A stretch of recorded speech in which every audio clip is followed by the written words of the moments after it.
Good morning, and welcome to today's edition of Composer's Corner. Today, we visit the music of one of our time's hidden treasures. He remains a diamond, lodged deep in a block of black coal, and we want to help you discover him right now. His name is Andre Farce, and he's on the phone with us from Toledo, Ohio. Mr. Farce, are you there? Hello, bonjour, c'est qui? Good morning, Mr. Andre Farce. This is Stuffy Sophisticate from Composer's Corner. Are you well this morning? Well, good morning, Stuffy. I'm doing very well this morning. I was just enjoying a cup of tea, Oh, yes. and I'm so happy to speak with you. Well, the pleasure is certainly ours, Mr. Farce, and we are so delighted you have agreed to spend time with us, opening a door, perhaps, into compositions you have offered to the world of music. Very well. Did you know I am a regular listener? I did not, and I'm flattered. Well, not to this show necessarily. I just meant that I am a regular listener. I listen in general, all day long sometimes. Oh, that is marvelous. Would that we were all listeners like you. Let's begin with background, Andre. The beginning. Your birth. Okay. You were born in the USA, but your heritage is anything but American. Indeed. Explain. Indeed. My parents were French, and they remain French to this day, really. But my parents watched television programs from all over the world, and I think in some way, as you referenced, that universality has made its way into my work. I don't consider myself to be an American composer. I'm an earth composer. And frankly, sometimes I call myself an earth decomposer. Decomposer. Like a worm. Yes, many people think a composer begins with a blank page and that he or she begins filling the page with their own notes. I think the world today is filled with notes, and my job as a musical interventionist, if you will, is to eliminate all of the superfluous notes, leaving behind the core elements alone. Thus the term decomposer. Decomposition. It's so often associated with odor. Is there anything you I've do? used Lysol spray. I keep a can in my studio, and Clorox is good. Let's move right into the music now. You have a new recording, 10 selections, and you've decided to call the album, well, you've chosen a unique title. Can you share it with us, the title and its meaning? I can.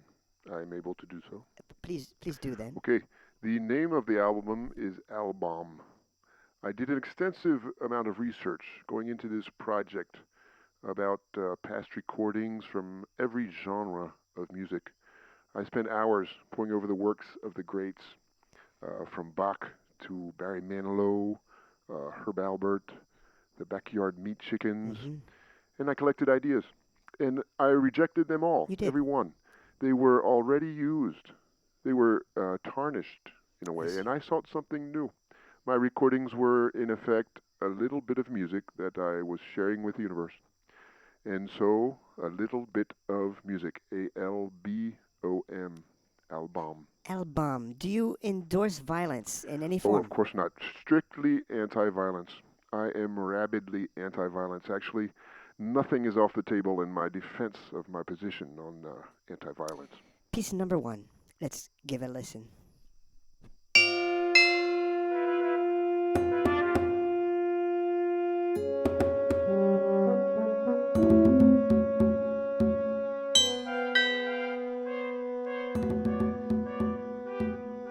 You call it forestation. Yes, yes, forestation. It's beautiful, don't you think? Just lovely. Do you appreciate the forest? In this piece, I use a very subtle technique to bring in the feel of the forest. I use the clarinet. The clarinet, of course, is made of wood. It's a wooden instrument. And when I record this piece, I have the clarinet players hold their instruments vertically before them, like a tree, like a wooden tree in the forest. And I think it comes through, even though they do not play notes. The Yes. freshness of the forest, Oh. pine needles on the ground and creeping animals, the creaking Mm. branches. they make their way into the music, I believe. I must tell you, I used this piece of music at my wedding. Oh, I did, and with no knowledge of the title, many people said they felt like the wedding was set in an enchanted forest. Isn't that interesting? that is fascinating. I'm so touched that you used the piece, and I also think it was illegal what you did. Did you seek permission to use the song and Let's move perform on to number two, Andre. It's a brief piece of music. It's been called short by some critics. It clocks in at just over 5 seconds. Let's listen to it.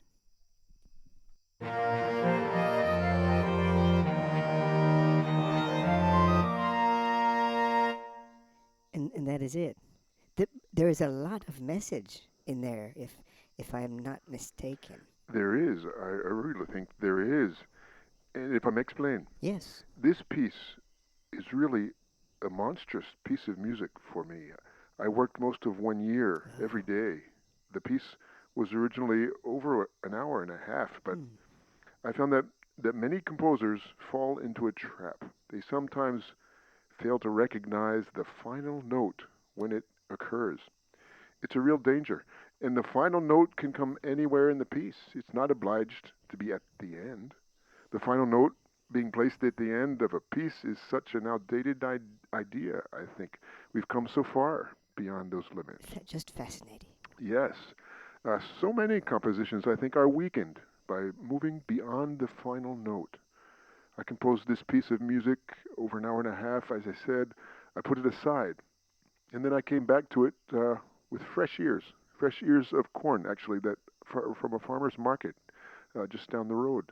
And as I listened with those fresh ears, I Yes. recognized that the final note was the B flat 5 seconds into the piece. Amazing. And the composer, you must be brave. Oh my. I chose to recognize the final note as the final note. And I think the piece is stronger for it. Oh, indeed. Indeed. Such a strong piece of music. Thank you. Piece number three. You call it Bravery at Bar 7. Bravery at Bar 7, that's right. Would you like to set this one up before we listen? Absolutely. This is again a piece where I think you get a glimpse into the strength and courage a composer must have. I begin the piece in the key of C. Yes. There is no G sharp in the key of C, nowhere. And at bar 7, I insert a G sharp. It creates an immediate sense of confusion, tension, and I keep it there until the very end. A composer cannot be timid. You must throw caution to the window. Throw caution to the wind, I think they say. Exactly right. That is what they say. But real courage, real gusto is when you throw caution to the window. Explain. Yeah, when you throw caution to the wind, you can break wind. It's uncomfortable, perhaps, but it might require some Lysol spray. But when you throw caution to the window, a window can break. That has real financial cost Yes, involved. yes. I don't think that many composers today are willing to pay that price. Mhm. And their music is diluted because of it. Piece number 4, entitled Field Trip Blink. In Field Trip, I wanted to capture that feeling so many people can identify with of being on a bus as a child headed to a zoo or a baseball game for perhaps the first time in your life. There is great confusion and noise and anticipation. There's a green vinyl seat. There's something sticky on the floor. And I Oh, thought about how to represent that musically.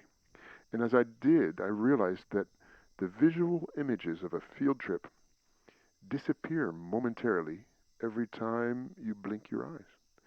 And so I utilize an auditory blinking, if you will, in this piece. that's so remarkable. Your explanation, I think, will help every listener connect to this piece in a new way. Let's listen.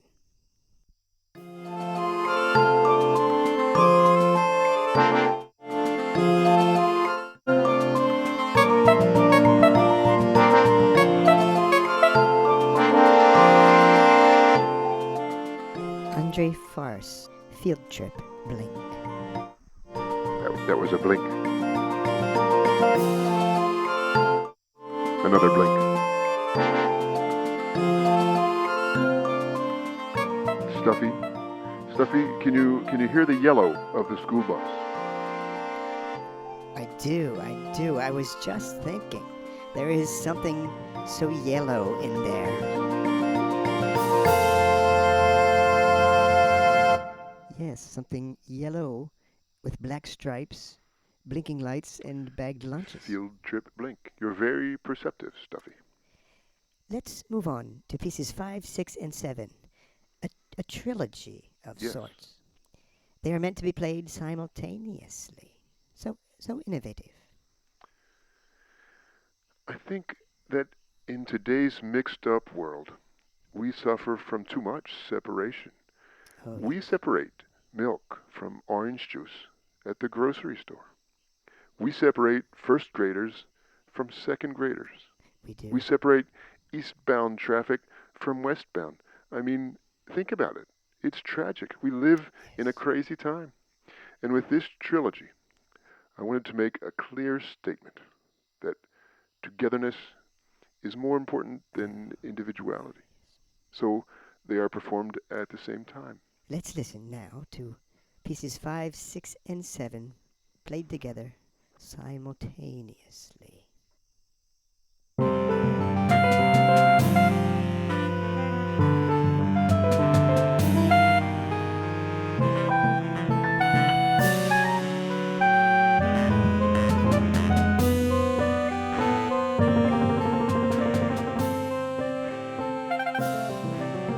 Andre, Stuffy?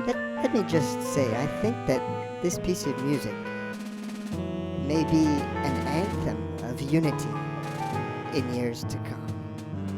Oh, that's so nice of you to say. I'm glad you appreciate it.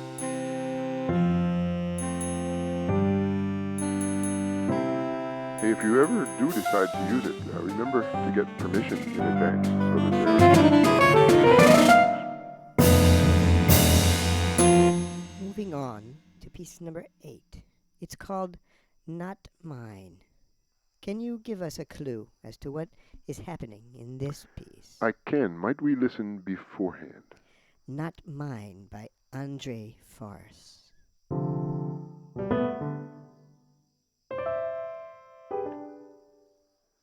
So, I compose oftentimes on keyboard, and I keep it connected to my laptop.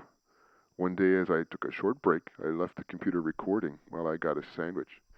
The sandwich attracted my two cats, Major and Minor, Oh, who came bounding across the keyboard to share in my sandwich, and their did. paws actually played the music that you just heard. Oh, goodness. Major played the lower notes, Minor the upper notes. Oh, So the song is really not mine, as oh, its title. how delightful.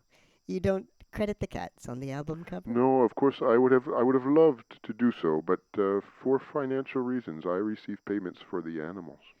Well, we look forward to their next work. Well, they actually do some work every day in their box, and if you'd like to, I Piece could number send 9 you is a pieces of what silent they piece. make. A protest? Exactly. I composed the piece in late October of 2016. It was to be a tribute. Then on November 9th, there was that big mistake. I am obliged to keep my tribute silent until well, until the correction is made. Bravery is a real theme with you. Well, thank you. I think being a musician is essentially an art form for the brave. Musicians live in a world where they are outnumbered. A keyboardist faces 88 keys every time he sits down to play. Every trumpeter faces 3 pistons all by himself. A trombone player, 7 different positions. Every violinist up against 4 strings.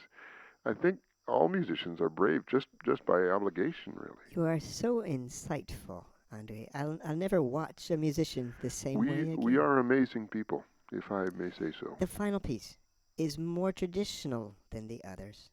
You move into an area quite different from the first 9 selections. Why? Um, Fatigue, really. The first 9 pieces so drained me that I was forced to fall back on ideas from traditional music, chords, phrases, steady beats, those elements from our musical past, a very distant time and embarrassing in many ways. Is it A surrender of sorts, then.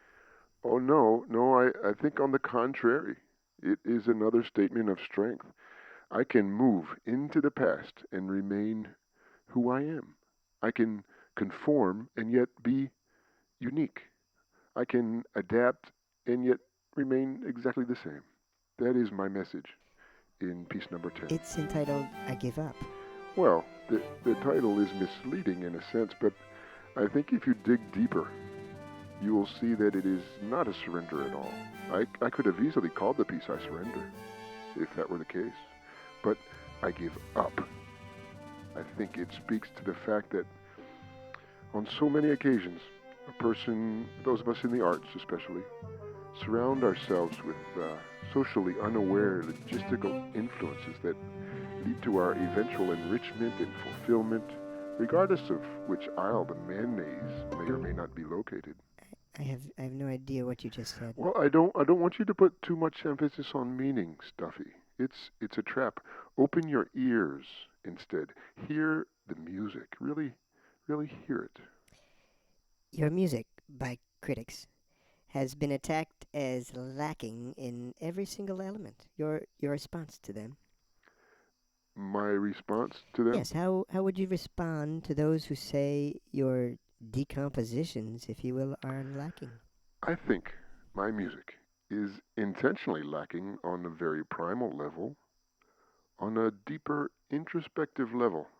I think that my music is overflowing with emotion and expression and content. I think my music leads people to look deeply inside themselves, and those who hear my music as lacking perhaps have noticed something, well, about themselves. I don't want to put too fine a point on it, but people who don't respond to my music positively are most likely horrible people Well said, Andre. You are so brave. and humble. Andre Farce, thank you. It's been a pleasure.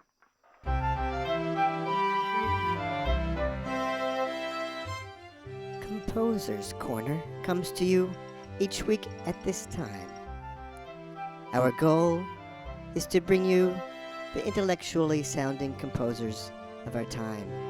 And remember always that those who sound intellectual may or may not